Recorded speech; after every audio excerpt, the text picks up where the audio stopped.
Hallelujah.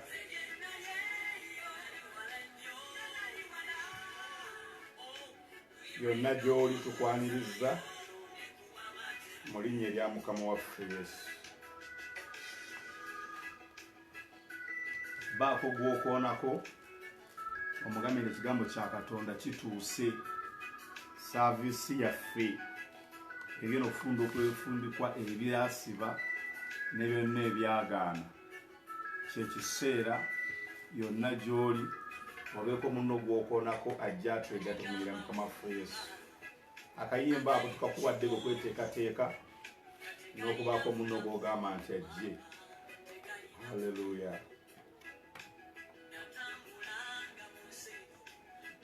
Nkaagala nekannemu okuyimba era teriba mirembe olampola eziva ku mutima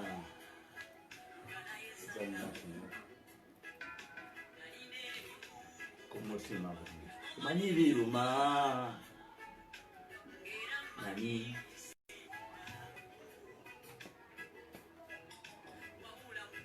ngoma Mukama akwongera omukisa. yagolola omukono gwe Mukama era yamponya kuwa amatendo kuwa ekitiibwa byonna bitwale omuwonya ssebo walaga ekisa onage kimaye. Akayimba kakaako gwe atugololera. Ndanali wala Baako gw'okoonako balaba.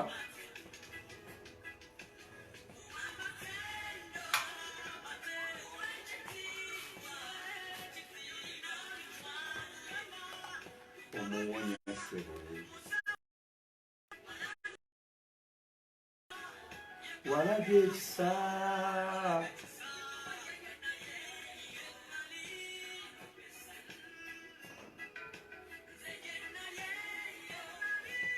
nga nali wala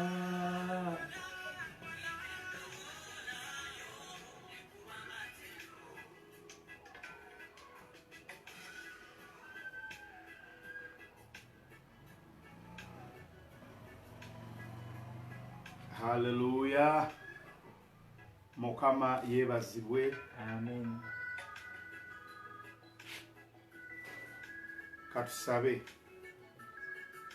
Kitange nkwebaza olw'ekisa kyo olw'okusaasira kwo olw'amaanyi go ne ku lw'amafuta go amangi.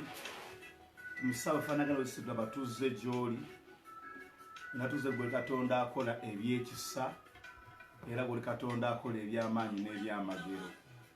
Ntereko osinzibwe otenderezebwe oweebwe ekitiibwa oleete obulokozi era okola ebikisa n'ebyokusaasira. Twakasera mu maaso go tubeerere Katonda atuwa ekiseera atuwa amaanyi mu Kristo Mukama waffe Yesu omwana Katonda omulamu. Tandise service yaffe ne bammemba babuno tubalaba. We have started our service and we can see the members. Tusaba amafuta n'ekisa. We pray for the grace and the anointing, Amaanyi n'omuliro. power and fire, Ekisa n'obusobozi. the grace and the ability. Titeri ali ku mpewo kuno No one online agenda okuvaako nga bw'owazze. that will go back the way he came. Or she came. Kalanzi tusanyusa okukulaba. Yeah, Kalans, you were happy to see you. Nammwe abalala abakyajja And others who are on their way coming. tusanyusa okubalaba mu linnya erya Mukama waffe Yesu. We are really glad to see you in the name of our Lord Kubanga ye Jesus. Katonda akola ebyekisa. For he is the Lord that does gracious Nalugwa things. tusanyusa okukulaba. Nalugwa, we are glad to see you. Nammwe mwenna abaliko bwe twogera kaakati ddumba tusanyusa okukulaba. And all those that are online, we are happy to see you. Haleluya. Amen. Twala eddaala We want to take a step. tusinzeeyo oluyimba lumu oba ennyimba bbiri We worship one or two songs mu ngeri way nga Mukama ye waffe. When the Lord is our helper. Hallelujah. Amen. Kale gwali eyo ng'otwegasseko mu saavisi yaffe, So if you're out there and you have joined our service, twegatteko mu kusinza, come on, join us in the worship. twegatteko mu ngeri yonna. Join us in any way. Mukama agenda kukwaliza ekisa The Lord is going to yield the grace era agenda kuwa omukisa and is going to bless you. mu linnya erya Mukama waffe Yesu, In the name of our Lord Jesus, omwana wa Katonda omulamu. Son of the living God. Hallelujah. Amen. Hallelujah. Amen. Hallelujah. Amen. Ye Mukama, Ye Mukama, Ye Mukama, Yesu Kristo yazukira mu bafu. Ye Mukama, haleluya. Buli lulimi lwatuleti Yesu ye Mukama. Mafumba basoluvu yayingiddewo. Ye Mukama, Ye Mukama, ye Mukama, Yesu Kristo yazukira mu bafu. Ye Mukama, buli lulimi lwatuleti Yesu ye Mukama. Asobola Yesu Kristo yazukira mu bafu. Asobola buli lulimi lwatuleti Yesu asobola. Ye Kabaka, Yesu Kristo yazukira mu bafu. Ye Kabaka, haleluya. Buli lulimi lwatuleti Yesu ye Kabaka. Ekitiibwa okidde eri Katonda, manyi nga yanyimusa. Ssebo yassa omukono gwe, Yesu nanyimusa. Wange kyenva mwagala ennyo. Yimba ekitiibwa, ekitiibwa kidde eri Katonda, manyi nga yanyimusa. Oyo yassa omukono gwe, Yesu nanyimusa. Wange kyenva mwagala ennyo. Weeyongere kanneeyongerenga, wange okumwagala ennyo. Yesu waffe bw'alituuka eyo mu nsi gy'abeera, ndimutendereza. Yesu we ndimulaba, oyo mu kitiibwa kye, oyo ndimutendereza. Oluliba lumu ng'olimulaba, oyo ne bamalayika, oyo ndimutendereza. Luliba lumu ng'olimulaba, oyo ne bamalayika, oyo ndimutendereza. Weeyongere nawe neeyongerenga, ssebo okumwagala ennyo. Yesu waffe bw'endituuka eyo Yesu gy'abeera, ndimu kunyweza yongera kunyweza akatebe ko gwe asoose mu service eno olwaleero. Settle in your chair. You has come in the service. Kalanzi tukwaniriza nnyo. Kalanzi, you are most welcome. Mu linnya lya Mukama waffe Yesu. In the name of our Lord Jesus. Nalugwa tukwaniriza nnyo. Nalugwa, we welcome you so Mukama much. waffe Yesu. In the name of our Lord Lumba Jesus. tukwaniriza nnyo. Lumba, we welcome you Mu so linnya lya much. Mukama waffe Yesu. In the name of our Lord Jesus. Kasangati tukwaniriza nnyo. Kasangati, we Mu welcome linnya lya you. Mukama waffe In Yesu. the name of our Lord Pastor Jesus. Olivia nkwaniriza nnyo. Pastor Oliver, Amwana Kansime nkwaniriza. Kansime, you're Buli welcome. muntu lwakatebe ko kanyweze. Everybody sit on your chair and be. Okalire. Agenda kwogera The naawe. Lord is going to speak Era to you. tagenda kuleka And He's kyekiri. not going to leave you the Yamwe same. tusonyiwa okusinza kwaffe We are sorry for our worship, naye eri Katonda tusinzizza but before the Lord we have naye worship. engeri gye tutalina byuma But since we are not having machines, twabirekayo naye Katonda atuwadde ekiseera atubeereddewo. we left them behind, but the Lord has given us the graces with Kyetuva us. tumugulumiza So we magnify kubanga Him, mwesigwa. for He is always faithful. Tukwaniriza mwanange Mutesi. We welcome you, Moses. Mukama akwongere omukisa kisa May n'amaanyi the Lord give you more grace and okutugoberera mu increase linnya lya Mukama waffe for Yesu. following us in the name of our Lord Nampijja Jesus. tukwaniriza. Nampija, you are welcome. Yes. Amen. Tuli mu kaseera kaaki We are in a time of a service. ka service. Amen. Service eno twogerera kaakati. At this service as we speak right now, Nze mmeeme yange I, my soul, bwe nsoma Bayibuli when I read the Bible, etulaga shows us nga Peetero bamuteeka mu kkomera when Peter was put in prison, ab'ekkanisa those of the church tebalina samoni ndala never had another sermon. abayigirizwa The disciples, abaali abagoberezi be those who were his followers, samoni yaabwe yali egi their sermon was nga one. boogera ku Peetero. They were speaking about Mukama Peter. ajjukira Peetero Lord, remember Peter. ye yatambuza omulema.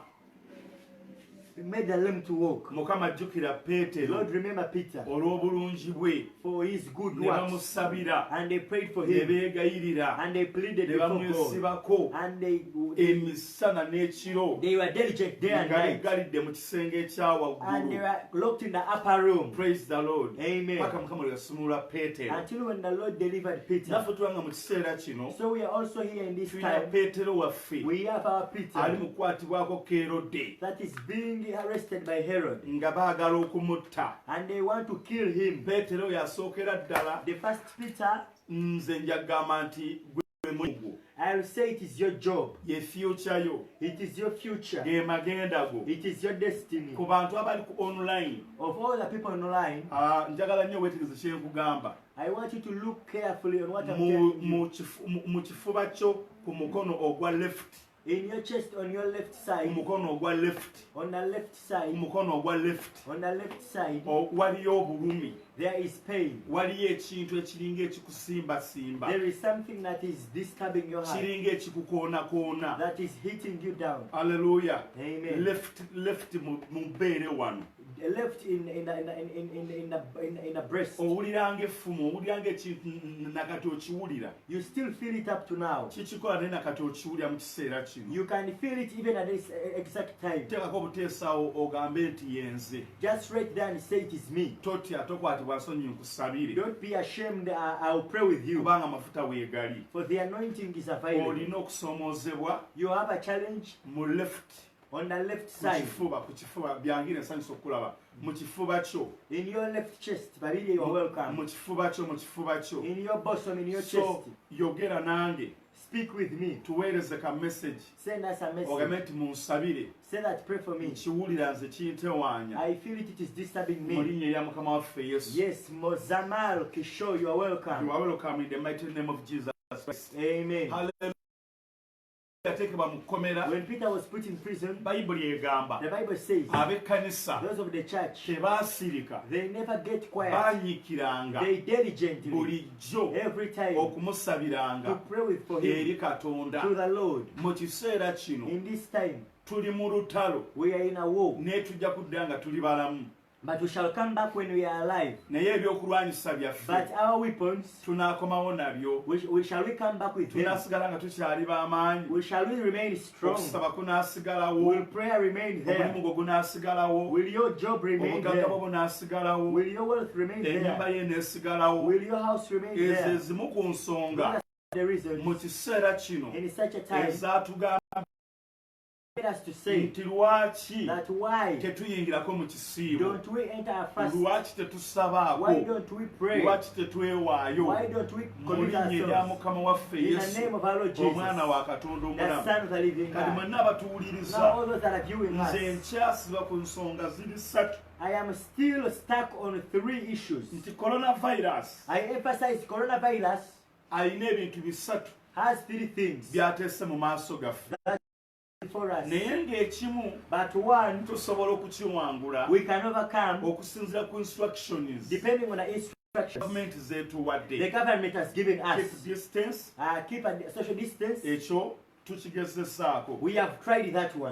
Gavumenti netugamba And the government told us tunaabe mu ngalo. we should wash our hands. Ffe tuli fine, ffe tuli ba mu nnyumba. Yes, we are staying in the same house, so we are Mu fine. nnyumba emu, We are in the same house. nze taata I is the father, ate ono mwana. and I am the Mu son. linnya erya Mukama waffe In Yesu. the name of our Lord Kakati Jesus. tuwuliriza bulungi. Now listen Gavumenti carefully. tugamba tunaabe mu ngalo, Government told us to wash our hands ne tugamba tusigale ewaka. and told us to remain home. Era ndabye nga bireeta obulamu. And I saw them bringing Era life, obulamu bugenda and bujja. life is going to come. Praise the Lord. Mukama Naye olwo yebaze. gavumenti ekintu kiri kimu But there is something one oba government, biringa all bisatu 3 things. mu kiseera kino In this time, olaba nti egezaako kutuliisa, you see that it is trying to take naye care of abantu us. bayomba, But people are abantu complaining. People are bakomplaininga. complaining. Namiaro Silvia, you are most welcome in the name of Jesus. Olaba nti abantu You see bakomplaininga. people are complaining. Olaba nti abantu balina kye bayitamu. You see people going through something. Tukkiriza nti ne gavumenti We believe also the government erina akaseera has a moment ak'okuba nti nno of it tesobola kutugabirira being unable to provide for our needs. kubanga ekyo kyali For kibaddewo. that has ever been Mu happening. bassekabaka ekyokubiri essuula ey'omukaaga, In 2 Kings chapter 7, bayibuli the egamba Bible nti says, kabaka yagamba omukazi, the king told a woman, Katonda if the bw'ataakuyambe Lord doesn't help you, ani anaakuyamba? what shall I help you Nze with? naakuyambisa ki? Who will help you? What shall I help you Nange with? sirina mmere, I don't have food. nange sirina mazzi. I don't have In water. other words, Munjogere endala. weetaaga Katonda. You need the Era Lord. njagala kugamba abantu mwenna And I abampuliriza, want to tell all those that are listening to nammwe me, abandaba, and those that are following me, abakomplaininga, those that are ebijanjaalo complaining bibi, that the beans are ebijanjaalo bad, bivundu, the beans are bino rotten. bikoze bitya. This is Ogwo the si like musango gwa this. gavumenti. That is not an Yo issue of the gavumenti government. eriliizinga The ssente government releases money mufune ebyokulya, that you may get what you naye need. ebyo bye basanze, But that's what they have ekyo found. tukikkirize. Let us admit Nawulira that. omusajja ng'agamba, I had a man musimanyi say balonda ebijanjalo babironda ebirala byabwe bajja ebirala byaki ebirala byaki. that they give us beans that are bad, others are even in halves.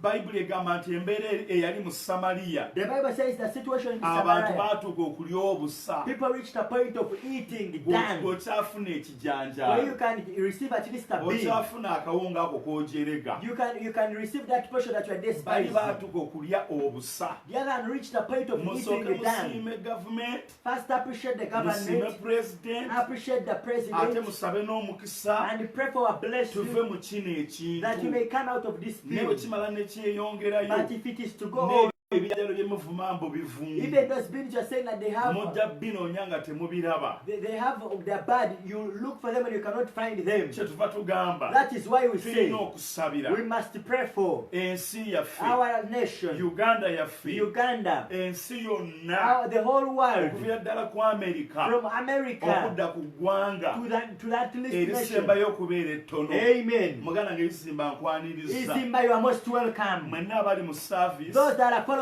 us in the service, I'm going to make 3 hallelujahs. ogiwulira nga kw'oli, If you hear the hallelujah when you're oddemu online, amiina. just say amen. Okawandika wansi ogambe nti amiina. Write down, comment amen. Hallelujah. Amen. Hallelujah. Amen. Hallelujah. Amen. Bw'obanga kw'oli, If you are online, just teekako amen. write amen. Teekako amiina. Type Mu amen. linnya erya Mukama waffe In the name Yesu. of our Lord Jesus. Sheyalinga, Share. baako gw'okoonako, Tap somebody. omugambe jangu yanguwa. Tell him or her that come. Mu linnya erya Mukama waffe In Yesu. the name of our Lord Jesus. Praise the Lord. Amen. Praise Amen. kati njagala ompulirize bulungi mu kiseera Now I kino want you to listen to me carefully in tuli this mu time. kunoonya katonda We are looking for the mu biro Lord ebifaanagana in bweri seasons like this. abamu ku mmwe Some of you, katonda yateesewo lokodawuni God eno put this local katonda down. agagala kukuza He bujja wanted to revive you. n'emmotoka bagikola saaviisi Even a car goes for service. naawe kennyininyini You also, bakugamba they tell genda you, eri omusawo go to the olumu doctor. nakyalirako omusumba omu One time I visited a certain omwaka pastor, gwali gwa 2 ndowooza mu ena 2004, nga bamuwadde ekitanda when he was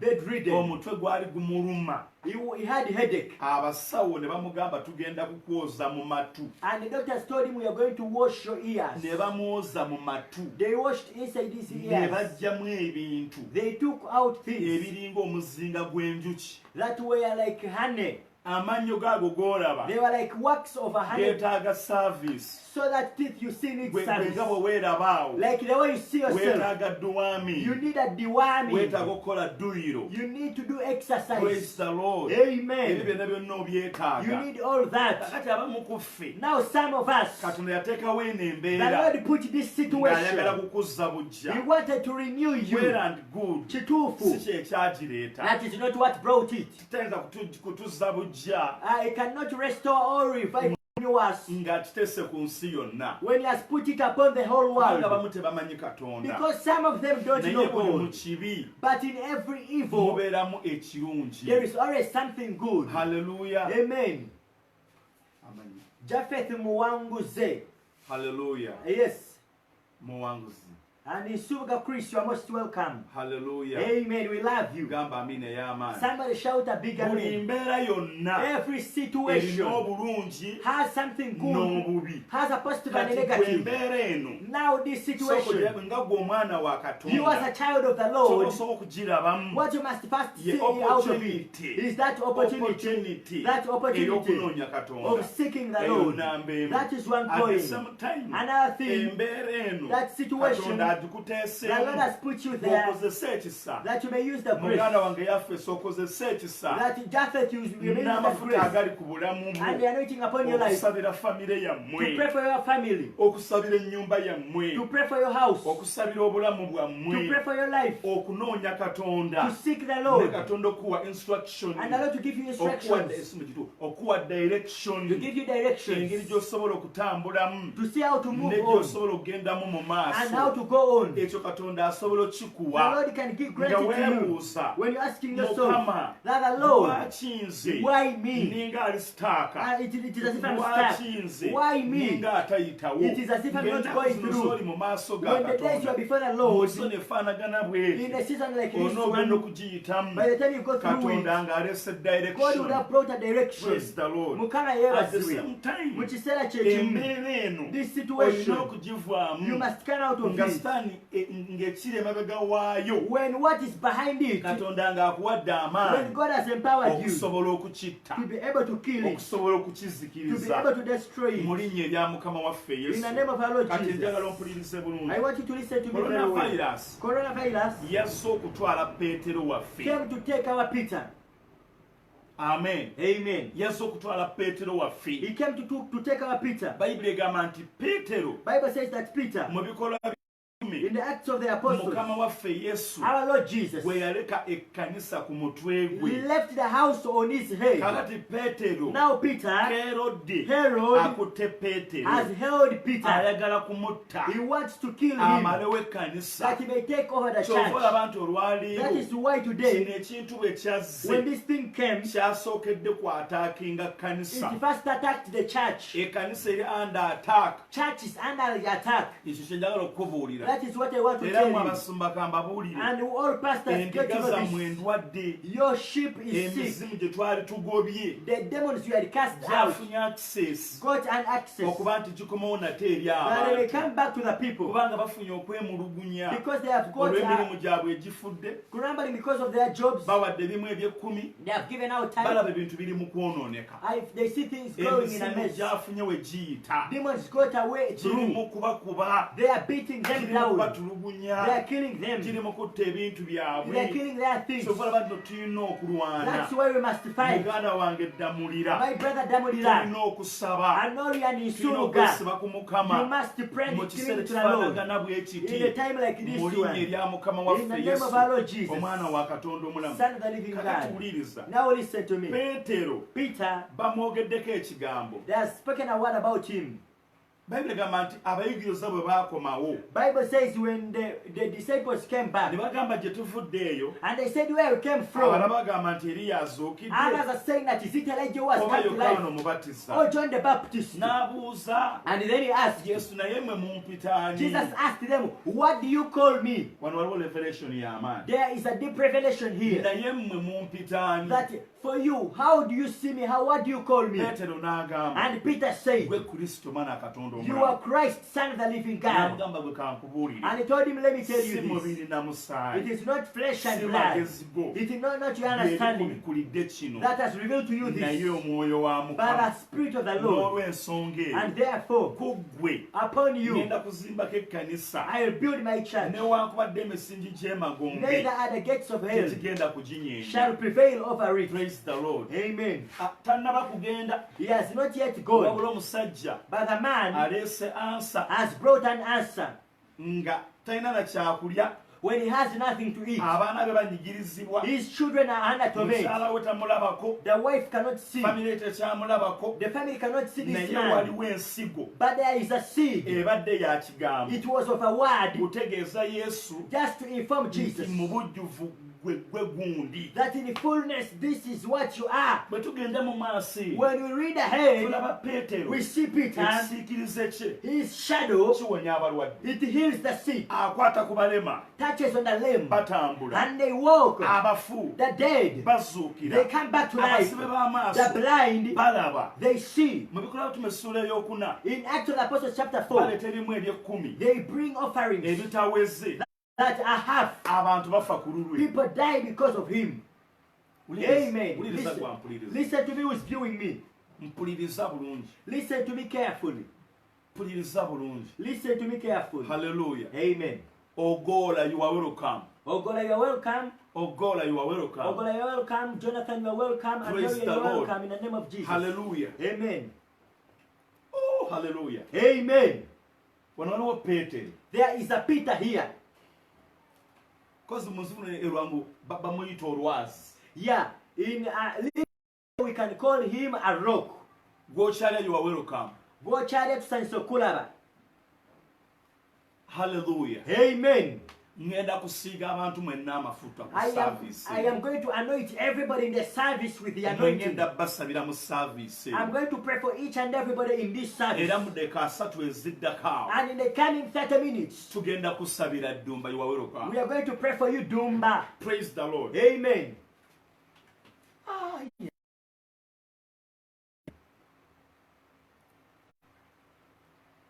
gye tuvudde Where we came from. n'abantu abamanyi bayibuli abo abatuwuliriza But people that are following us, do you know the Bible? osobola otuweereza ekyawandiikibwa ekyoffe nga tunaba ku kukikuwa Can you send us that scripture before us we give it to you? aleluya Amen. mukama ffe yesu yebaze Amen. Eric, you are welcome. amen Amen. mumpitaani What do you call me?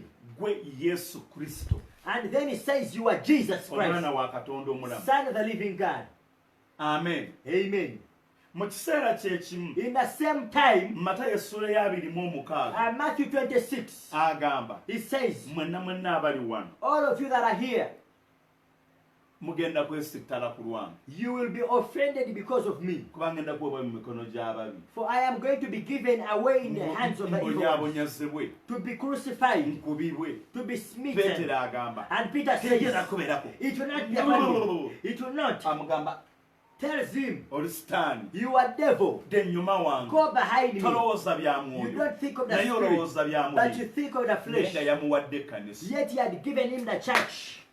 What a great yadde revelation. bizinensi eyo gy'obadde naye ebadde tekola magoba Though the business that you were having wasn't giving profits, naye ebadde eyina ekirooto but it had a dream, Kennedy. ebadde nawe egenda okukutwala It was going to take you somewhere to yadde Bahira. ekyaki ebadde Though tetambula the church was not moving naye on, ebadde eyina ekirooto but it had a ebadde vision. nawe egenda It was okukutwala going to push you yadde somewhere. obufumu obadde tobutegeera Though you never bulungi understood your marriage naye very bulina well, ekirooto but it has a bwe vision. obadde bugenda It okukutwala was pushing you yadde somewhere. obadde mupakasi Though you were a hired, ng'okola ba house gaalo you were doing a housemaid bulimu job. ekirooto There is a vision bwe out of obadde it. bugenda It okukutwala was going to propel you oyo to a ye given Peetero position. wo That is your mu Peter. kiseera In ekyo that time, peetero Peter yali tannaba kubeera w'amaanyi had not become powerful. naye Wow. bamusuubiza okubeera ow'amaanyi But he had been promised to become powerful. bw'atandika okutambulira mu maanyi When he begins moving in power, Herode amukima Herod comes for him. Herode amukima Herod snatches kubanga him. amulaba For he sees alina gy'atwala kyaki he's taking the church gwe somewhere.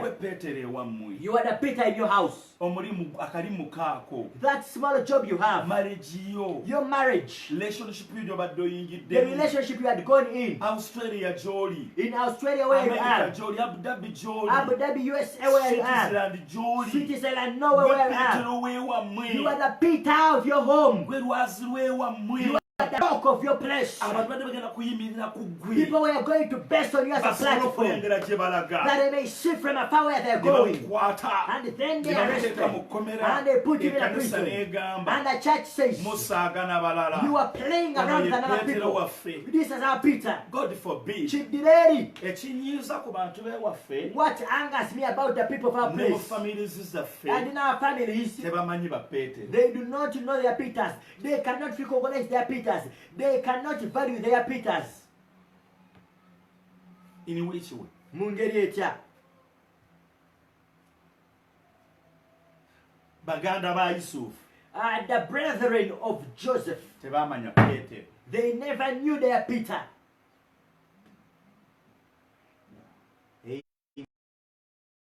Great point. okitegeera Yes. Wow. baganda ba yusufu The brethren of Joseph, tebamanya peetero they didn't know their Peter.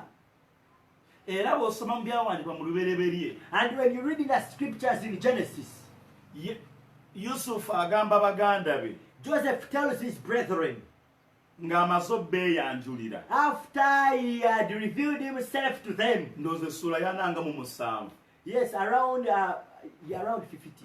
around 50 Yes. bw'amala obbeeyanjulira After revealing himself to them, n'abagamba nze yusufu he tells them that I am Joseph, muganda wammwe your brother.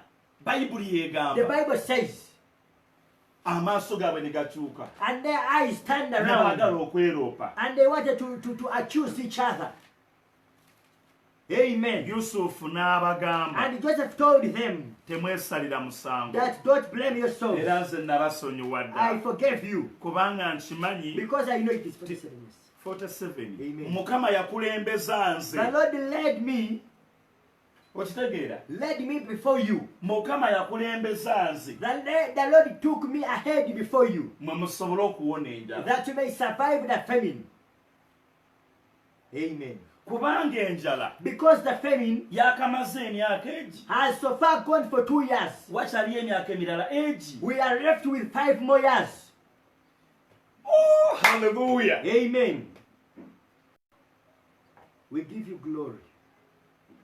teri muntu ali ku peegi eno olwaleero There is nobody on this page today agenda okufa omupango gwa setaani gwonna that will die of the plans of the devil in the name of oba Jesus. mulogo tagenda kusobola If it is a sorcerer, he will not manage you. ne bw'aba kitaawo bannyoko nga yabadde akulima tagenda kusobola If it was your father or mother that was against you, he will not manage you. accident tegenda kusobola Accident shall not stand before you.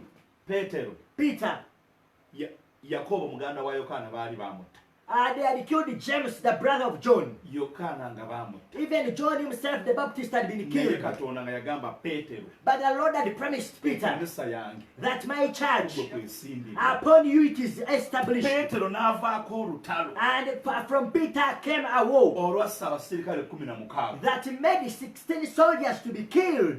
ne kabaka n'afa And the king himself was killed. katonda nga bw'ali As omulamu the Lord lives, mu linnya erya in mukama the waffe name Yesu of our Lord Jesus, ng'oli ku ku page eno lwaleero when you are on this page today, ng'oli ku page eno when you lwaleero are on this page ng'oli mu today, kutugoberera when you are following era nga us, weewaddeyo and when you have dedicated kino yourself, kyenkusabira this is what I pray leka for obeere you. olwazi Be a rock, leka obeere yusufu be a Joseph, leka obeere eseza be an leka Esther, obeere salaayi become a leka Sarah, obeere gideon become a leka Gideon, obeere mulodokayi become a Mordecai, leka obeere yusufu become a Joseph, leka obeere yefusa be a Jephthah, become a David in the name of Jesus. Yusuf, you're welcome. Wesigwa. Joke Vandalak, you're welcome, our mommy. praise the lord Amen. okitegeera Yes. peetero tafa Peter cannot die. yadde abaagala okumutta weebali Though there are people that want to kill him, yusufu tafa Joseph doesn't die. yadde abaagala okumutta weebali Though many people want to kill him. Amen. yusufu tafa Joseph cannot yadde die. abaagala okumutta weebali Though many people want to kill him. ekigambo kya katonda The word of the Lord ku yusufu upon Joseph, tekifa it cannot kuba die. katonda Because the alina Lord vision has a vision. katonda yamanya enjala The Lord foreknew the famine egenda okulumba isirayiri ne misiri that was to come against Israel and Egypt. yusufu nga wa myaka 18 When Joseph was around 18 years, emyaka 2 20 years, yusufu n'aloota ekirooto Joseph gets a dream. nga katonda gwegenda okussaamu amafuta When God was to bestow his anointing agagenda upon him, okuvunula ekirooto mu nsi y'e misiri to reveal the dream in the land of Egypt, misiri esobole okuwona enjala that Egypt may survive the famine. oh haleluya Amen. kyenva njogera olwaleero Therefore I speak today. coronavirus Coronavirus, otwagaza ki what do you want from us? There is something that I've remembered in Psalms 106. The Bible speaks and says that when God had summoned a famine, He made the man Joseph to go ahead of them. It katonda katonda we yaita enjala mu nsi ya Misiri. yes Yakwata omusajja gwe bayita Yusufu n'amusoosaayo. So some of us, God has led us ahead because He knew that such situations would happen like COVID-19. point endala enkulu yino Amen. katonda The Lord, amusoosezaayo He has made him to go ahead of them. wabula baganda ba yusufu But the brethren of Joseph, tebaagala abeere ekyo they do not want him to become that. njogera buli eri muntu I yonna speak to everybody here. ng'olina abakulogaaloga When you have people that always do witchcraft against you, abakusabirasabira essaala that make evil prayers against you, bakuteeseeko kisana grace they have bakuteeseeko maanyi put genda kubanga okaaba ku lwabwe you are going to be crying because of them. ogambe katonda nnyamba And you say, Lord, help me. kumbe nga be baliko eddaala Yet on them there eri it is kutwala the mu step. kyamagero kyo mu linnya erya Wow, yesu they are the step on which you will stand to go into your miracle.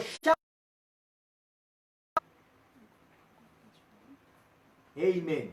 praise the lord Amen. praise the lord Amen. You are worthy, Jesus. katonda nga yamanya The Lord knew n'asoosaayo and he led them. yusufu He led Joseph first. naye ng'abali mu nnyumba But those in the house, katonda baakozesa God was using naye them. mu bubi But in a negative way. haleluya Amen. kata tusanyusa okukulaba Liam Carter, we are glad to see you. ŋŋenda kusaba nammwe mwenna abali ku online right now I'm going to pray with everybody that is online right in now. 30 minutes Mu dakiika 3 ŋŋenda ezijjako, kusaba nammwe I'm going to pray with you nti buli kyonna that whatever ekibadde kyagala okukutta was wanting to kill you, katonda ateesewo obulokozi the Lord has put their salvation for you. waliwo abantu There are people, bwe twogerera kaakati as we speak right now, nga bayusufu baabwe when they are Josephs, bapeetero they baabwe are Peters, nga baafudde had already died.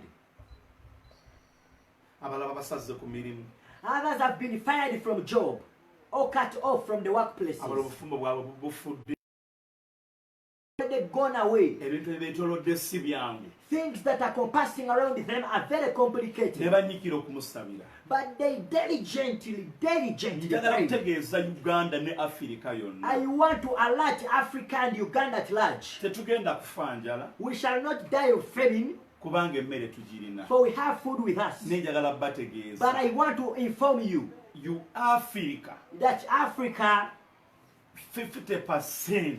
50%, Njagala bategeeza I want to inform you, abazungu batuyambye.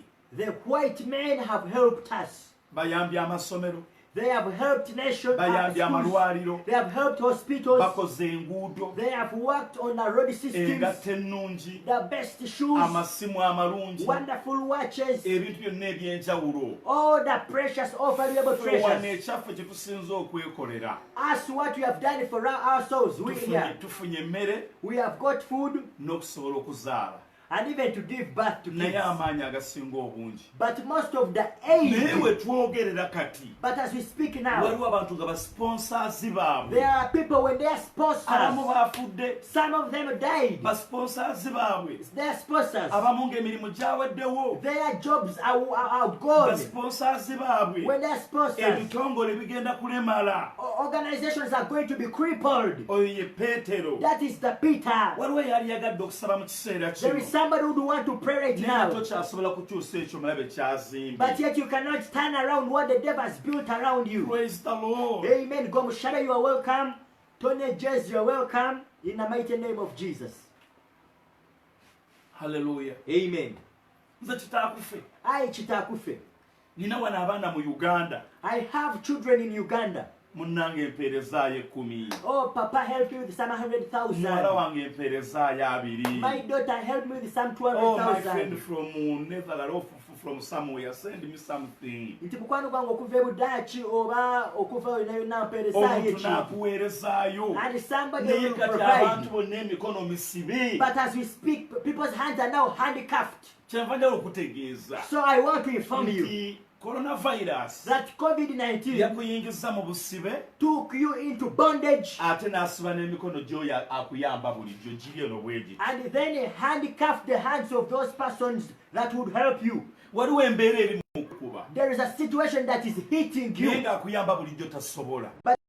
To come out for you cannot. Ngenda kusabira mu linnya lya I Yesu. am going to pray for you in the name of Katonda Jesus. ateme ku atali kkubo. The Lord who makes way should make a way where there is no way. Waliyo omuntu abadde akulwanirira There is somebody who was fighting for naye you, kati ng'ali mu bunnya wansi but right now is deep in a pit, nga tasobola kukuyamba. cannot come out to help. Obadde okuba enduulu n'awulira n'avaayo. You would make a shout and he would come out for Naye you. nga naye agamu ne sina kyakukolera. But right now he says, I have nothing to do for Kubanga you. nange sina bwe nsobola kuyimirira naawe. For I have nowhere to stand with you. Kitange omuyinza w'ebintu byonna. Oh, Father Almighty, Nga sinaba kusabira linnya ku linnya. before I pray from name per name, Nsaba n'abantu bana bali ku online right now. I pray for all the viewers online. Nsaba nammwe baana bange baganda bange mu linnya lya Mukama waffe I Yesu. pray for you, my sons, my daughters, my brothers, my sisters, and elders. Saasira Katonda wa Ibulayimu, Isaaka ne Yakobo. Have mercy, Lord, of Abraham, Isaac, and Jacob. Leeta obununuzi n'okuyamba n'okutaasa Katonda kyetonda. Bring redemption, rescue, salvation, and help. Abantu bakaaba Mukama. People are weeping, oh Lord. Tewali mbeera Mukama waffe Yesu eri There is waggulu. no situation that is above, oh Lord. Tewali mbeera eri waggulu wo. There is no situation above you. Tewali mbeera eri waggulu wo. There is no situation above Tewali you. mbeera eri waggulu wo ayi No Mukama. situation above you, our Lord. Tewali kintu ky'amaanyi ekisinga amaanyi go. There is nothing that is greater like you. Tewali mwana wa muntu akusinga. No son of man as great as you Tewali are. kisolo kikusinga. No animal as great as you are.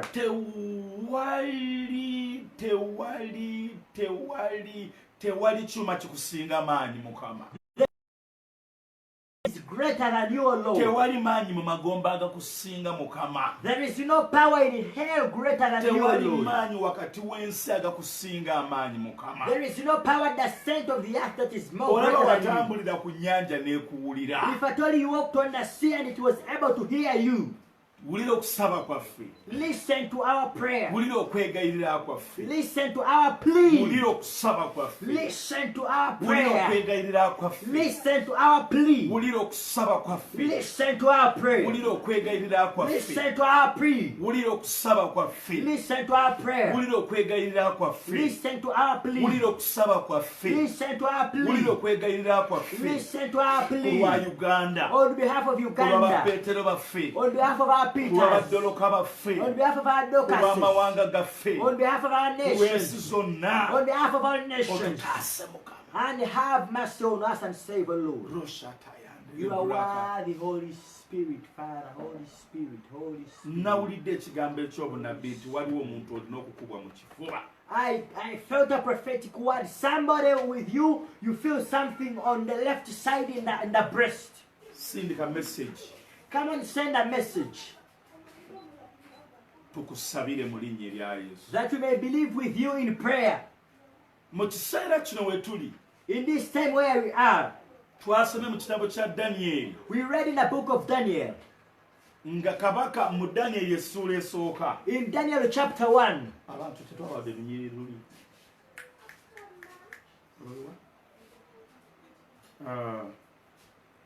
Gye tuvudde bagamba nti ono ye Yokaana Omubatiza, ye Eriya, n'abuuza nti mwe mumpitaani. oh, the scripture whereby they asked that where we came from, where we came from, they are saying that maybe it is Elijah who has risen, or maybe it is John the Baptist. And then Jesus asked them that then, who do you call me? Hallelujah. Tetwakibawadde. We never gave you that scripture. It is in the book of Matthew chapter 16 and verses 13, whereby the apostles or the disciples went to Jesus and they told him that where we came from, they are speaking good things about you, and some of them are wondering maybe it is Elijah who has come back to life or John the Baptist. And then Jesus asked them, these people do not know me, but then who do you call me? And then Peter was able to declare that he was able to declare who Jesus was really. Hallelujah. Amen. N'amugamba And he told him nkusimbako ekkanisa that I establish my church on you, n'emisingi egy'amabuye ginyeenya. and the gates of hell shall not shake it. Waliwo abantu be Mukama yakutuma mu Uganda, There are some people when God sent you in oba Uganda yakutuma mu Amerika, or sent you in nga USA, gwe Peetero, when you are the Peter, nga gwe Peetero. when you are the Peter. Bayibuli egamba nti Doloka baamutereka. Bible says that Dorcas was kept or Doloka preserved. talina kufa. They preserved his body that he wasn't to Peetero die. n'ajja n'amuzuukiza. And Peter, when he was passing by, came and brought her to life. Ebikolwa by'Abatume essuula ey'omwenda. That is Acts of the Apostles chapter Peetero 9. n'ajja n'amuzuukiza. Peter came and brought her to life. Omudaala gwo ogwa capati. Your stock or your stool of Si chapati. capati ezo. Not only that chapati that Eyo you bake, bondi ya mmotoka. that is a bond of a car. Bw'atunda akatogo ku kkubo. You sells katogo on the roadside. Bw'atambuza caayi. You who hawks tea Mu sizoni eno. in such a season. Obadde olina w'olaga. You are going somewhere. Okuteekeddwa mu kkomera. Now you have been put in a Naye prison. Katonda nga bw'ali But as omulamu. the Lord lives, Katonda ateseewo amaanyi n'ekisa. God has put the grace and the Okudda is going to kill all the witches around you n'abalabe bo bonna. and all the enemies around you Abeegassa awamu. that have connived and conspired Okwanagana to naawe. fight against your life. Njagala Amen. okudda eri gye twabadde n'empulira omwoyo annemeza wano. I want to go to the other part where we were, but the Spirit is leading me this side. Wano waliwo interpretation ez'amaanyi wano. There is a profound revelation here. Owulira? Yes. Olw'okusaba, Because of prayer ekkanisa kwe yasaba, that the church made, abantu bonna all the people abaalina akakwate that had an mu attachment kutulugunya Peetero, in or conspired against Peter's bonna arrest baabonyaabonyezebwa. were tormented.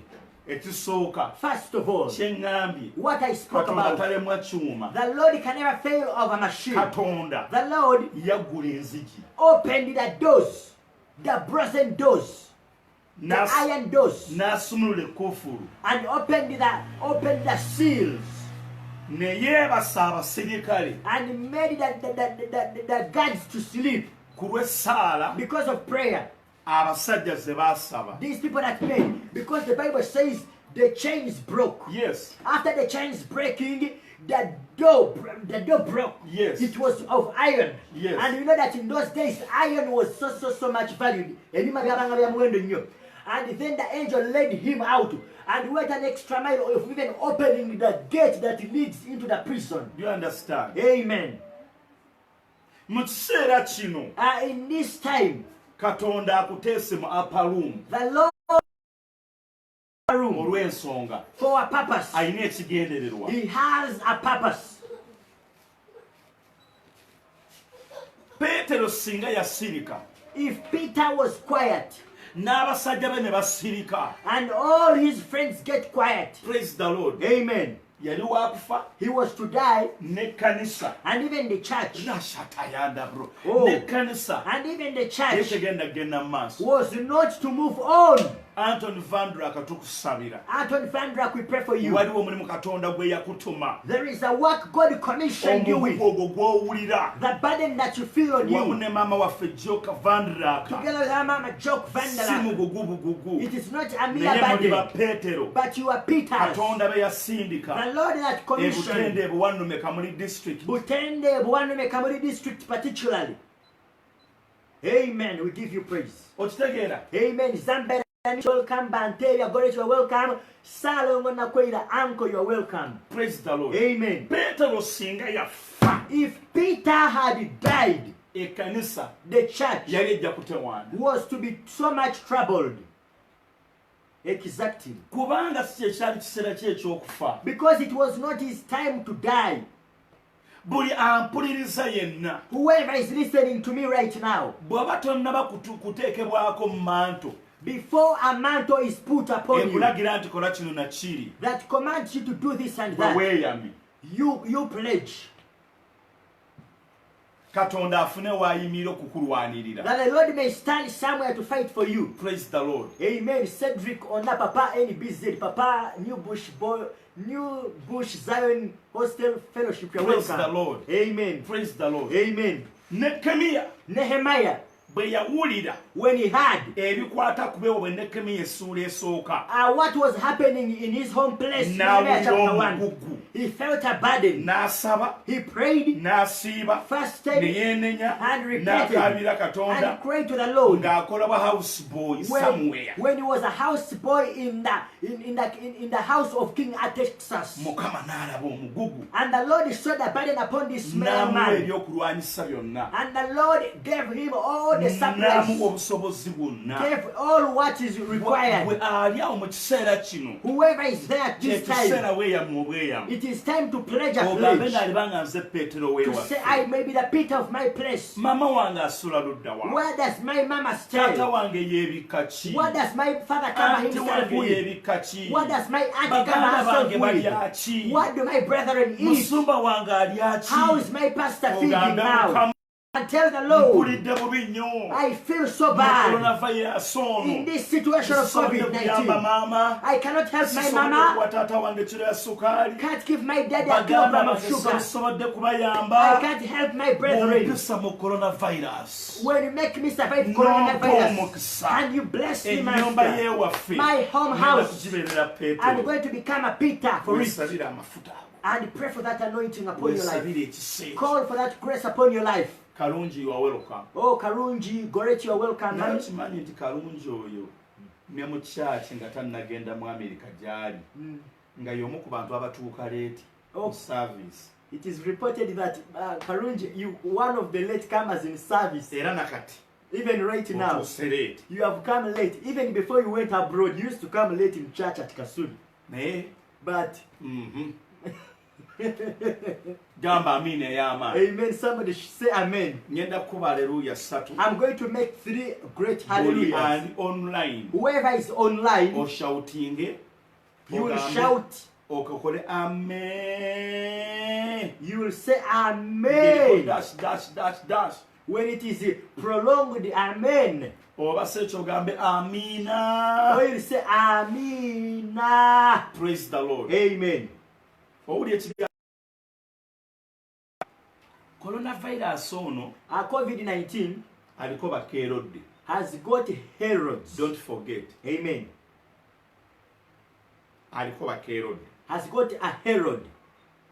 Era coronavirus And COVID-19 right now right now si ye problem gy'oli. is not the problem to you. Oyo musirikale He is just a gwe guy baasindisa akukuumi who was sent to watch on you ogaana okusaba. that you may not pray.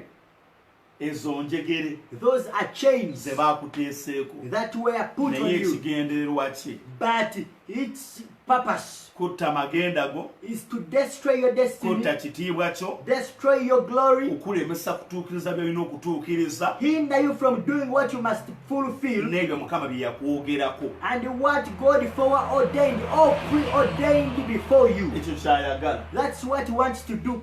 ekyo kyayagala That's what he wants to do. kubanga baganda ba yusufu For the brethren of Joseph baamusuula mu bunnya dumped him in a pit. nga baagala afe They wanted him to die, batte ekirooto kye that they may kill his dream. bwe baakeberayo nga tafudde When they checked when he was ne bagamba alive, katumutunde they said, let us sell him, agende abeera omuddu that he may be a slave. korona nga takusse When COVID has not killed you, fire in the mighty name of Jesus omuliro mu linnya lya Yesu. tukigaana mu linnya lya mukama We waffe refuse, we deny it in the name nkigaana of ku Jesus. Grace Tabernacle We forbid it in Praise nkigaana ku mutwe Tabernacle. wange kitaakufe We forbid it from the head of our pastors. nkigaana ku mutwe gw'abaana We bange deny it from the heads of our children. nkigaana ku famire We yange deny it from the head of our nkigaana families. ku bantu bange We refuse it on the heads of our people.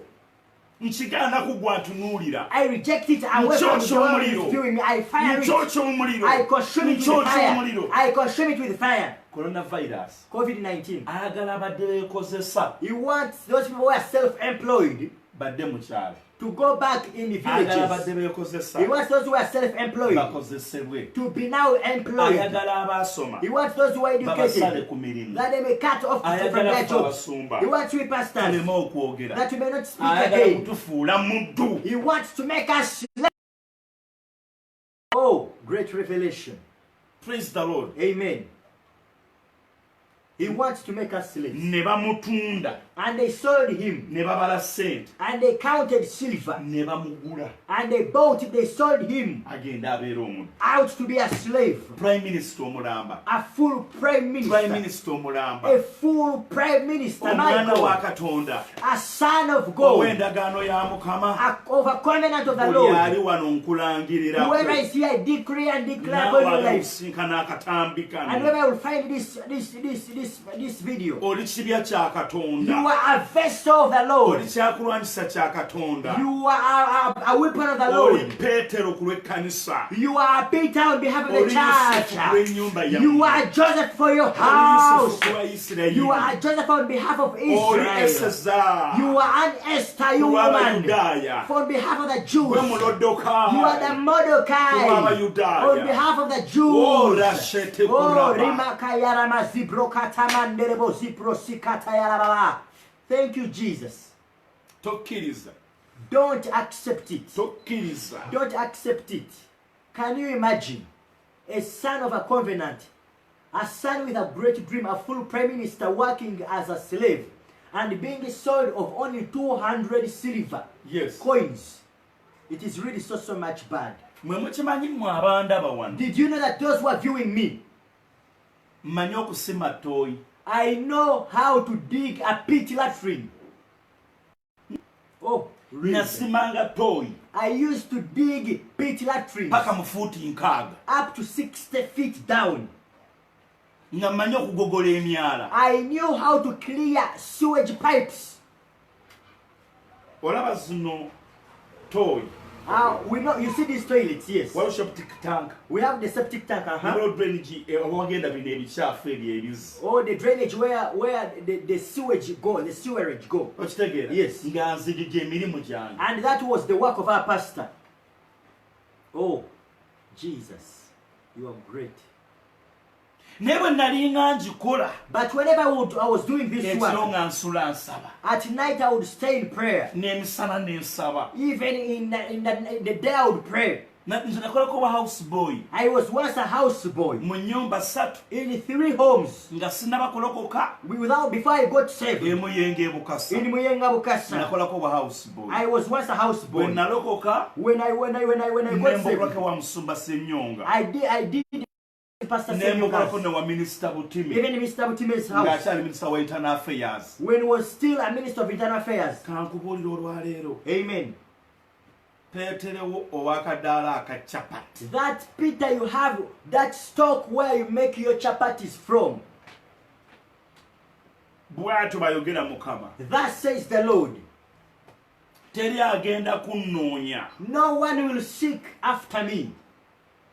Lino eddoboozi lyange. This voice is mine.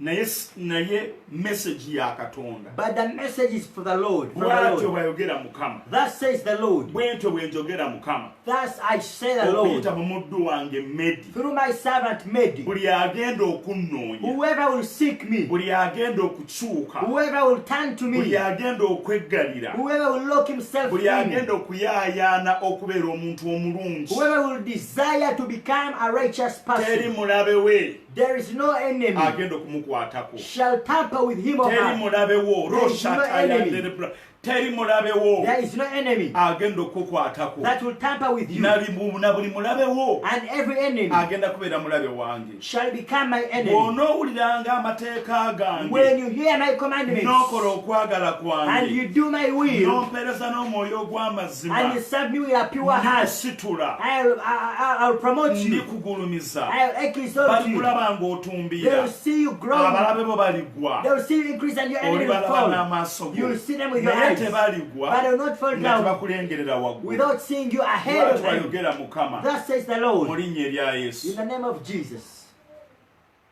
Amen. Praise the Lord. Amen. Praise the Lord. Amen. Hallelujah. Amen. Waliwo ali nange. Is somebody with me? Coronavirus. It's coronavirus. Coronavirus. COVID-19.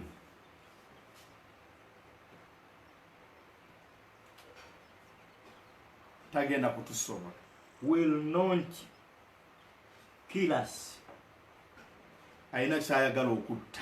I know he wants to kill something. Ayagala okutta omulembe gw'abaana batannabuulira njiri. He wants to kill the generation of those that have not preached the gospel. Ayagala kutta ebibala byaffe ffe abaasaba nga tusabira abaana baffe. Ayagala kutta amagenda ga buli muntu yenna coronavirus. He wants to kill destinies of many people and the fruits of we that prayed before. Tetugenda kukkiriza. Therefore, we cannot accept that. Twayingidde ekisiibo. We entered a fasting. Tuli mu kusiiba. We are in fasting. Ennaku 7 7 days. nga tugamba sitaani olimba. Saying, devil, you are a liar. Tolina kukwata ku magenda gaffe. You will not dare us. Tolina kukwata ku kitiibwa kyaffe. You will not mess up our glory and Tolina destiny. kukwata ku magenda gaffe. You cannot mess up our Mu destiny. linnya erya Mukama waffe In Yesu. the name of our Lord Jesus, Omwana wa Katonda the omulamu. Son of the living God. Hallelujah. Amen. Twagala kusaba nammwe. We want to pray with you. Twagala tusabirayo abantu 5. We want to be praying for like 5 Bwe people. tusinzaayo Then we ennyimba. worship some songs. Bantu 6. 6 Bwe people. tusinzaayo Then we ennyimba. worship some Mu songs. linnya erya Mukama waffe In the Yesu. name of our Lord Jesus, Omwana wa Katonda Son omulamu. of the living God. Hallelujah. Amen. Hallelujah. Amen. Osaanidde Yesu. You are worthy, Jesus. Osaanidde gwe muyinza w'ebintu byonna. You are worthy, oh, Kubanga okola bya kisa byereere. for you only do gracious things. Kalanzi. Kalanzi, Step, Nalugwa. Nalugwa. Orashataya Thank ndere you, Holy brakata. Spirit. Omuweereza munnange Olivia. Hallelujah. Kansiime. Kansime, Pastor Oliver. Kitange mu linnya erya Mukama waffe Yesu. Father, in the name of our Lord Jesus, Ntume ekigambo eri Kalanzi. I send the word to Kalanzi. Nkuteekako ekisa n'amafuta. I put grace and Era anointing neegayira upon him. Katonda alina amaanyi. And I plead with the Master who is Nti almighty akusisinkane that he may encounter mu you ngeri ey'enjawulo. in a special way. Omusumba Timothy. Pastor Timothy, Katonda nga bw'ali as the omulamu. Lord lives, Akukomeko akuwa ekisa. let him touch and give you the Akuyise mu grace. mbeera zonna. Make you pass through all Muganda wange circumstances. Kaweesi. My brother Kaweesi, Katonda nga bw'ali as the omulamu. Lord lives, Leka akulwanirire. let him fight for you. Ateekewo ekisa. Let him put the grace, Amaanyi ge. that is Ne wamu power, n'obulokozi and bwe. his salvation. Mu linnya erya Mukama In waffe the name Yesu. of our Lord Jesus, Nalugwa. Nalugwa, Neegayiridde Katonda. I plead with the Nga bw'ali Lord, omulamu. as the Lord Mu biro lives, ebifaanana bwe in a biti. season like this, Tereka akwerage. let him manifest Leka to you. akwerage. Let him manifest Leka to you. akwerage. Let him Mu manifest to linnya erya you. Yesu. In the name of our Lord Rakel Jesus. kiyuka Rachel. tukima ekigambo kya Katonda We send the word of the kubanga Lord. wekigenda For when it goes out, tekiyinza kudda nga can kyereere never come back in wabula vain. kikola omulimu gwe nnyini But nnyini that's that purpose okubeera that it gugitumisizza has been sent to mu do. linnya erya Mukama In waffe the name Yesu of our Lord Jesus, omwana wa Katonda Son of omulamu the living God, omusibe wange Olivia Pastor Oliver, Katonda nga bw'ali as the omulamu Lord lives, bw'oweereza that you have served all n'okuma along, obwesigwa and you have kept the n'okwata faith, endagaano and you ey'amazima have held a covenant of Katonda truth. nga bw'ali As omulamu the Lord lives, leka let akulwanirire him fight for you. akubeerere Be the Katonda Lord for you. ng'ofuluma As you move out, era ng'oyingira and as you come in, kansiime kansiime Katonda Kristo. nga bw'ali As the omulamu Lord lives, leka akwalize ekisa let him yield his leka grace to you. akuwanguze Let him make you leka overcome. akulwanirire Let him fight for mu you. linnya erya Mukama In waffe the name Yesu of our Lord Jesus, omwana wa Katonda Son of the omulamu living God, Jacob Vandrak Jock tutuma Vanderak, ekigambo kya we send Katonda the word of the Lord, kubanga mwesigwa for his faithful, kubanga for w'amaanyi his powerful, kubanga wa for kitiibwa his glorious. leka kukumire w'oli Let him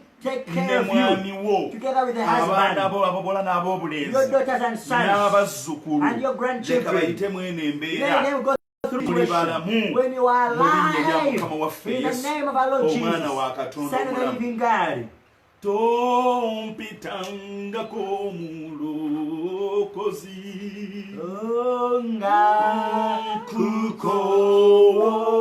kukowola nze Yesu nga bokyalira abalala Yesu nga bokyalire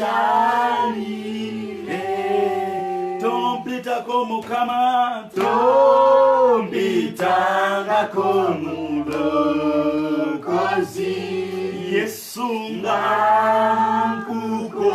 nkukowola nze Yesu nga bokyalira abalala Yesu nga bokyalire kukowola Yesu Yesu Yesu wange nga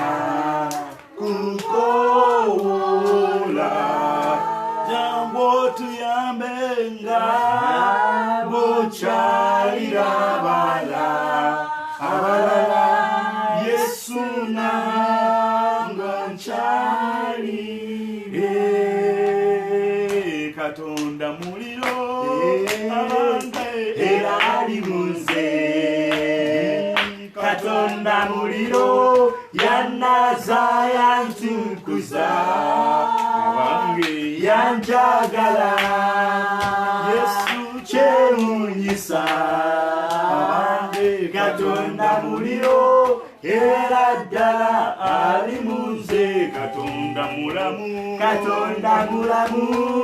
abange era ali munze Katonda mulamu yannaza yantukuza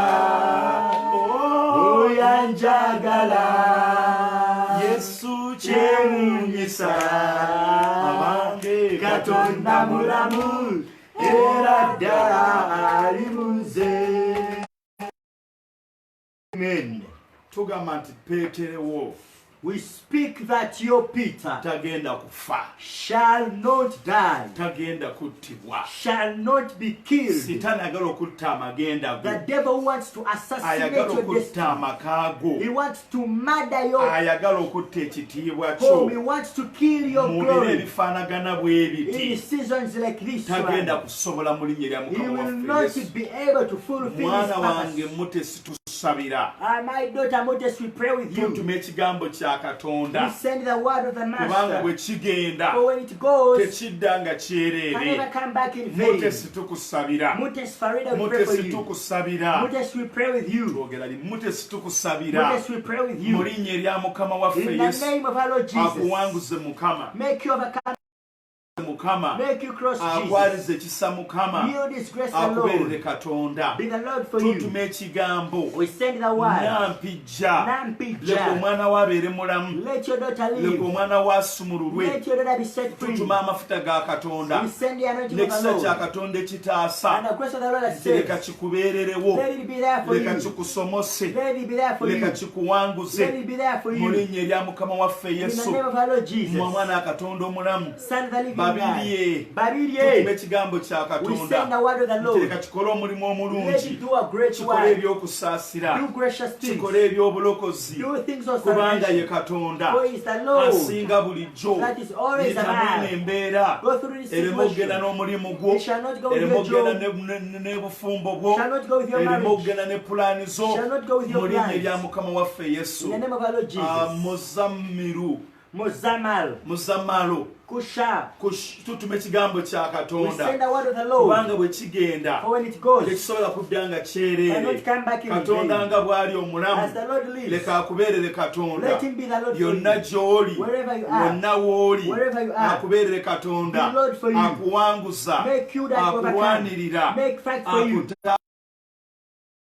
mukama In waffe the yesu name of our Lord Jesus. namyalo Namyalo. katonda nga bw'ali As the omulamu Lord lives, leka akwerage nti ye katonda let Him show Himself ajjewo strong to you. ajjewo ebijerego Take away the ajjewo mockery. obutewaana Take away mu every linnya erya mukama suffering. waffe yesu And the struggle in the name of tutuma Jesus. ekigambo We send the eri word. muganda waffe eroni To our brother Nti Aaron. katonda nga bw'ali As the omulamu Lord lives, leka akubeerere let katonda Him be the Lord for leka you. akusanyuse Let Him please mu you. linnya erya mukama waffe In the name yesu of our Lord Jesus. omwana wa katonda Oh, omulamu Japheth. tutuma ekigambo kya We send katonda out to the Lord of the katonda Lord. nga bw'ali omulamu As the Lord nga lives, tuva mu as coronavirus we leave coronavirus, ekkanisa ennene a greater church, amawanga nations, n'ekitiibwa and glory. leka bikubeereko Let them be upon you, nsuubuga Nsuubuga. katonda nga bw'ali As the Lord omulamu lives, tutuma ekigambo kya we send katonda the word of the Lord ekiwanguza that makes you ekireeta overcome, obulokozi that brings leka salvation. kikole ebyekisa Let it do gracious things. fiyonna tutuma ekigambo kya We send the word of the katonda Lord. mu mawanga gy'oli In the nations where mukama you are. akwetolooza The ekisa Lord surround you with mama His grace. saala Mama tutuma Sarah. ekigambo kya We send the word of the katonda Lord eri bbaawo to your husband, eri abaana bo to your children, eri omukisa gwo to your blessing, ekitiibwa kyo your glory. kyeyongere Let yongere it increase and increase. damulira Damulira. katonda nga bw'ali As the omulamu Lord lives, tusaba obulokozi we pray for tusaba salvation. ekisa We pray for the grace okunywezebwa to be mu established maka go in your mu home, buweereza bwo in your mu ministry, kukolesebwa in kwonna any vision you have. ogola Ogola. tutuma ekigambo kya We send the word of katonda the Lord kikuwanguze to make you overcome, kikufulumye that make you go through, kikutaase save you. mu linnya erya In the yesu name of Jesus. waswa Waswa. tutuma ekigambo kya We send the word katonda of the Lord. kubanga bwe For kigenda when it goes, tekidda nga it kyereere cannot come back in vain. bw'okyalya Bw'okyalya. katonda nga bw'ali As the omulamu Lord lives, leka akusomose let Him make you leka cross. akubeerere Let katonda Him make you big leka the Lord. akuyiseewo Let Him make you kubanga through. asobola For He is able. dumba Dumba. katonda nga bw'ali As omulamu the Lord lives, leka akubeerere katonda let Him be the Lord for you. akusomosa That makes you cross. akuyisaawo That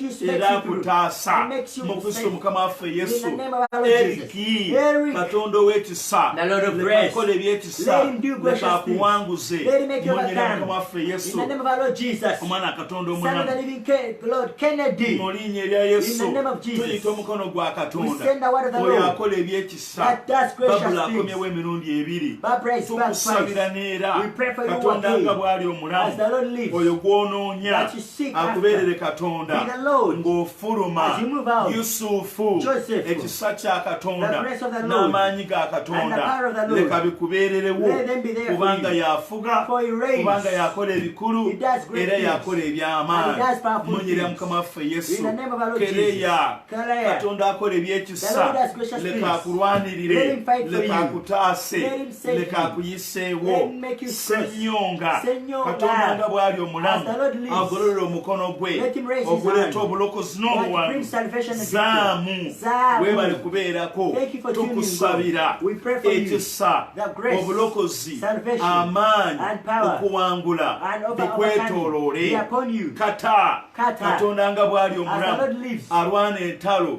Fight your leka battles. akubeerere katonda Let him be Lord for you. akulage nti ye mukama Show himself to you as the kubanga Lord. asobola He is able. munyira mukama waffe In the name yesu of our Lord Jesus. goreti Goreti. katonda yakola The ebyekisa Lord does gracious ye things. w'amaanyi He is powerful. leka akubeererewo Let him be there for munyira you. mukama waffe yesu In the name of our tulina Lord goreti Jesus. namba emu We have Goreti ne number goreti 1 namba and Goreti number 2. mwenna tubasabira We pray for all of katonda you. oyo akola The Lord does ebyekisa gracious leka things. abikole Let him do mu linnya them. erya mukama In the waffe name of our yesu Lord Jesus. nakweyira Nakweyira. Jonathan katonda abikola The Lord does leka it. akikole Let him do it for you. akulwanirire Fight for you. akusomose And make you cross akutaase and save you. ona Honor. mulinyira mukama waffe In the yesu name of our Lord katonda Jesus. omulamu The living leka God. akubeererewo Let him be there for you. akutaase And make you- akwongereyongereyo Send you mu further. linnya erya mukama In the waffe name of yesu our Lord Jesus. twagala abali ku mpewo We want those that are online otuweerezeyo ekyokusabira to send us a prayer nti oba request kino nakiwulidde that maybe I felt to Kino- pray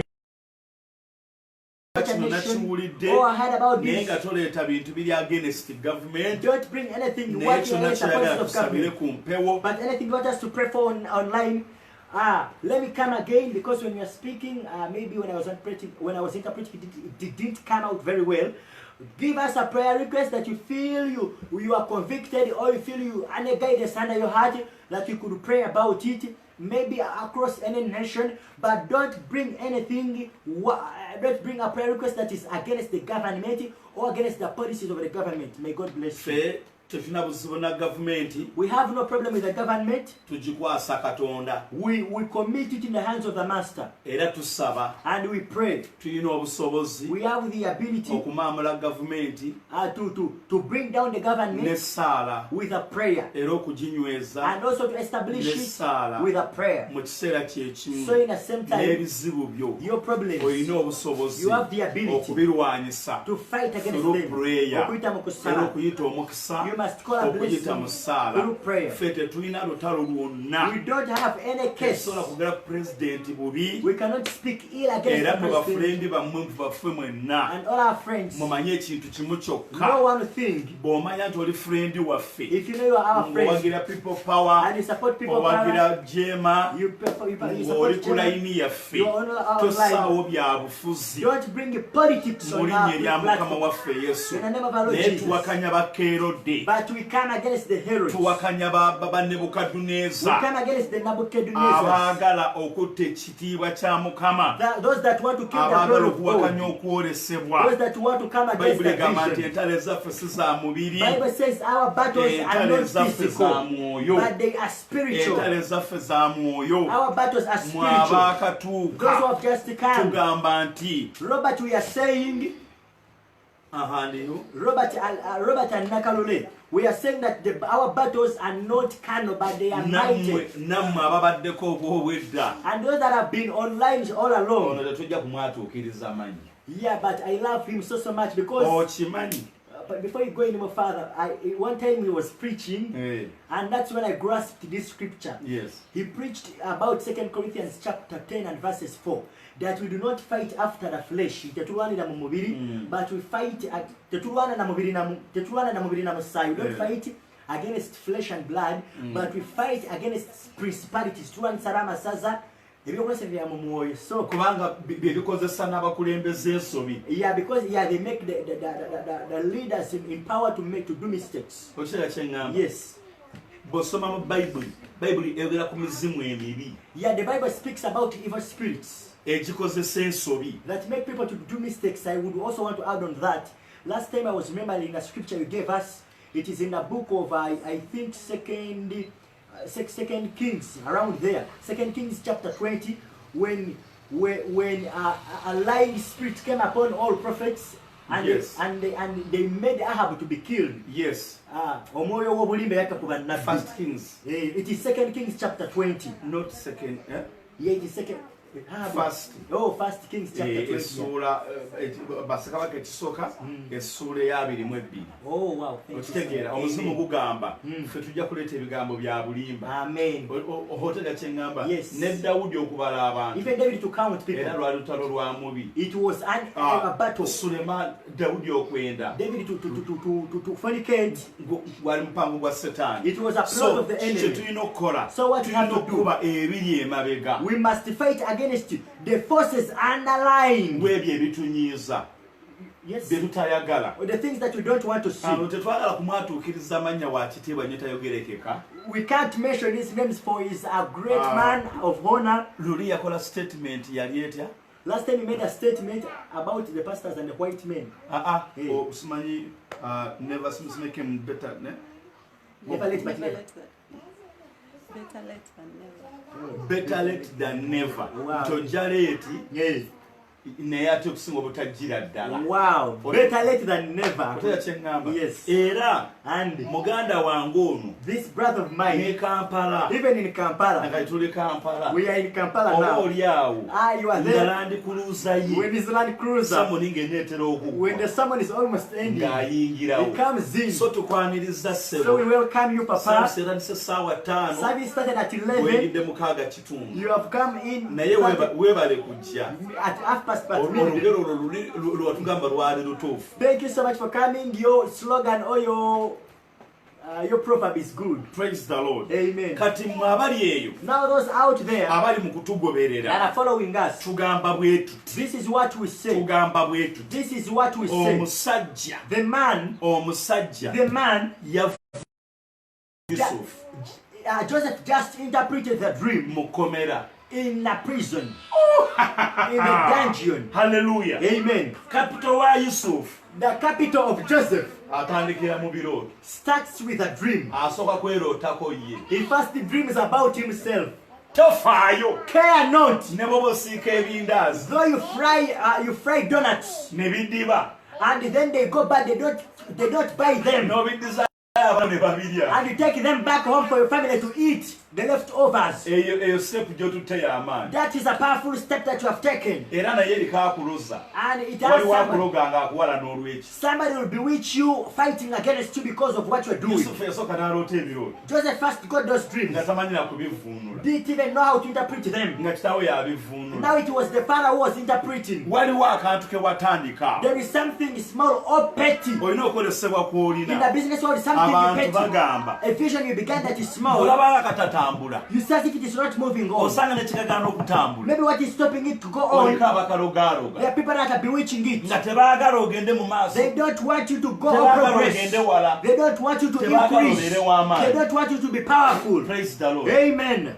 Bakologa bakujje ne ku kyalo. They bewitch you that you may live even in that city. Yusufu baamuloga. That area. So Joseph was bewitched. Baganda be ne bamusuula mu His bunnya. brethren cast him in a pit. Kwali kumugoba mu nsi. That was chasing him out from his wife. Kwali kumugoba ku kyalo. It was chasing him away from his home village. Kyova olaba kati ogamba kanve ku kyalo kuno. That is why you say, let me leave this village or this area. I feel I've failed with this area. Yet somebody is standing against you. Yusufu n'agenda. And Joseph left. N'afuna ekirooto ky'abasajja. And interpreted the dream of the man. The dream made him to go before the king. I pray for that petty job you are doing. Maybe you are a house girl, I pray for you. You are a shamba boy, I pray for you. Whether you clean the dogs, I pray for you. Whether you are a chula on toilets of city council, I pray for you. Whether you are employed on a mobile man, I pray for you. I used to fetch water at my pastor's place. I used to fetch water to water our church. I used to take his cows to the field. Ekirooto kyo kikyali mu kifuba kyo. The dream, your vision is still in your bosom. Naye ennaku zinaatera okutuuka. But days are coming. Oh, Rashata. Oh, thank you, Jesus. I wind up saying like this in the name of Jesus. Coronavirus. COVID-19. Those are just chains. Those are just soldiers. But Herod. Coronavirus. COVID-19 akutwala is taking you. Herod yakukutte, arrested you, nakwasa coronavirus and handed you over to COVID-19. Praise the Lord. Amen. Naye nga ye, yet him anoonya olunaku is looking for a day olw'okukusaanyaawo of destroying you, emirimu gyo, destroying your work, your family, destiny yo, your destiny, mikwano gyo, your friends. ekyo tukigaana. that one we reject it. Tukigaana. We rebel against it. Tumaliriza nga tukigaana. We conclude in conclusion, we cancel it out. Tumaliriza nga tukigaana. We conclude well, denying and refuting it. Tumaliriza nga tukigaana. In conclusion, we deny it. Tumaliriza nga tukigaana. In conclusion, we come against it. Abalabe bo. Your enemies. Katonda agenda bakokota bw'ati. Is going to clear them together. Buli kiro ky'ogenda okusaba. Every night you will stand Buli saa ky'ogenda okusaba. every prayer you will Buli make. kwewaayo. Every Enjegere dedication. zigenda kuta. Chains shall break. Enjegere zeggule. Chains will Enzigi open. zeggule. Seals will open. Abaserikale battibwe. And soldiers will be killed. Ne Kerode amalibwewo. And then the Herod will be Twagala utterly destroyed. basiibula kakati mu linnya We lya want to Yesu. say bye-bye to you right now. Omwana wa Katonda In the name omulamu. of Jesus, Son of the living Oyo God. atuwadde ekisa. Him who has granted us the Oyo grace. atusaasidde. Him who has had compassion on Mwebale us. kubeerako. Thank you for being Ekiro kya online. leero ku ssaawa 3. Today at 9 a.m., 2 p.m. Eastern African time. Tugenda mu kusaba okwebuzibwa. We are going to go in a deep prayer. Wano wenyini we tuli wano. Here where we are We exactly. tugenda okufukamira.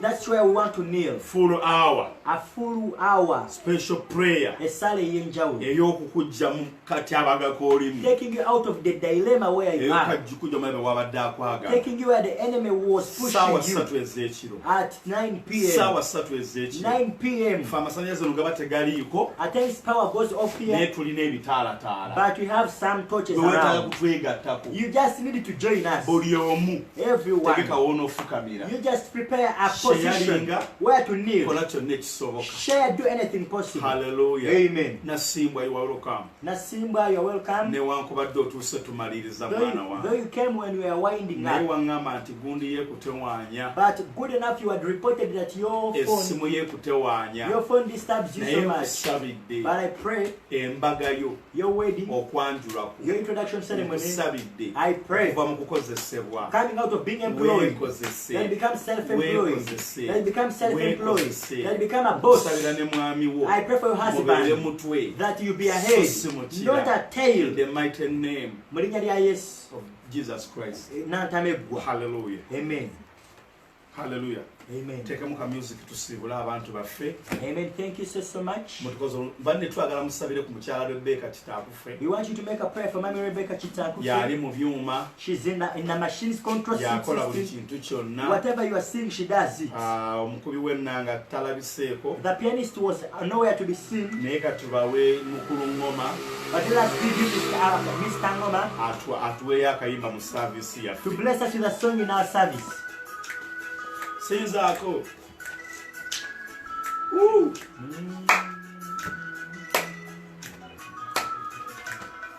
Meiruthi. Gwe nannyini kayimba ako ewaffe. Padde sente za Meiruthi anyimbira akayimba ako.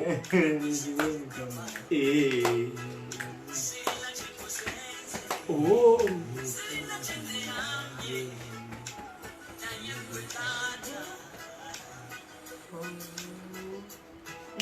Mutima gwo mulungi guno mukono gwo muwonya